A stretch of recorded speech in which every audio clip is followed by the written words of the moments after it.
Hey guys, it's Lego Boise 3. Today I'm going to try and solve a 3x3 using only U moves.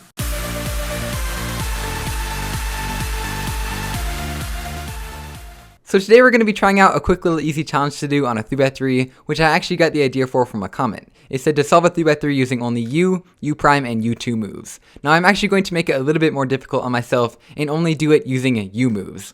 So instead of doing U prime, I'll have to do U3 like this. So no counterclockwise moves whatsoever. And of course, if I want to turn another side, I have to turn that up so that it becomes the U face, do a rotation, do another rotation, do that for every single turn. So it's going to be a pretty interesting and maybe kind of long and boring process to solve this cube, but I think it should be pretty easy in the end. So here we go, I've gotten the cube all scrambled up so we can go ahead and get started. And if you guys want to follow along at home, I definitely would recommend doing that, scrambling up your own cube and trying out doing the challenge with me, because I think this is a challenge that a lot of beginners can do. Because it's not really that hard in the end, it's just a little bit tricky to wrap your mind around. So anyway, we'll start with the cross, so maybe we want to get this orange piece in, move it up to the U face. There we go, that's pretty easy.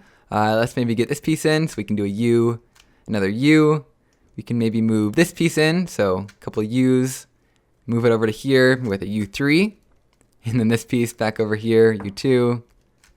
Get this green piece in, realign the cross, and now the cross is finished. Now for F12, it looks like we have a nice pair right here that we could normally insert with just 3 moves, but instead it looks like we have to rotate, do a U move, rotate again, do a U move, rotate again, do 3 more U moves, and now the piece is finally in.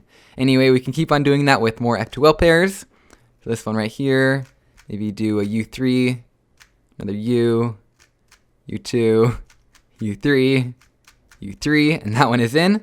And we can just keep on doing that with the rest of the F2L pairs real quick. U3, U3. Oh, I think I went a little bit too far there. U2, there we go. Now this pair right here can go in with another U3, U3, and a U. There we go. And now it looks like this pair should be pretty quick. And now that we're getting onto the last layer, I'm just realizing that this challenge is a lot easier than I expected it to be. So what I'm going to do is just finish up this solve in a time lapse and then make it a little bit harder on myself.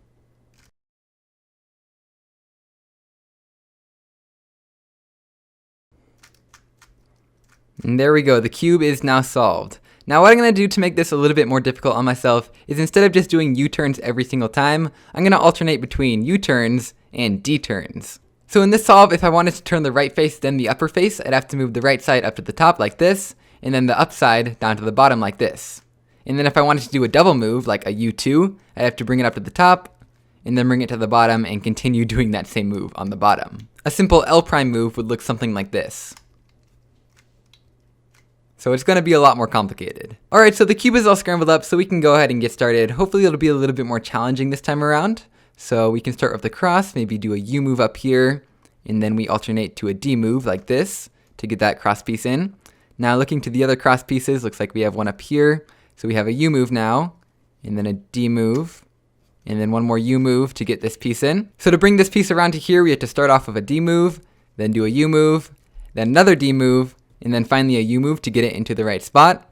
And then we can do a D move down on this red piece right here, then maybe U move up here, D move, U move, and then a D move down here, and then finally a U move to finish off the cross. So there we go. Now we can go ahead and get started with F2L. Alright, so obviously this challenge isn't some super crazy amazing invention of mine. In fact, it's getting pretty darn tedious switching back and forth between U and D at every single turn. I think the original challenge that I had with just doing U moves is a very good challenge, especially for beginners who maybe haven't tried some of these fun 3x3 challenges. Like for example, solving a cube with no rotations or without using finger tricks or even using only wide moves, which is actually a really hard one. I think this is one of those challenges that's pretty fun for beginners to do. So I recommend taking a shot at least that basic version. Anyway, I realize a real-time commentary of this entire solve would get a little bit repetitive just because these moves are so long and tedious to do. So let's just skip forward and speed up until the very end of the solve, and then I'll walk through the last algorithm with you guys. Alright, so now we're here with the last algorithm. I'll just walk through it with the logic that I've been using for the rest of this solve. So we can go ahead and do an AUF first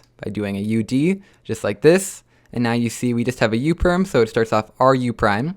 So we start off doing clockwise, and then we can do it counterclockwise by doing 3 turns clockwise in a row. Now we can do clockwise one right there, and then another clockwise one, another clockwise, another clockwise, another clockwise, and then I believe this next one is counterclockwise. So we do it like that.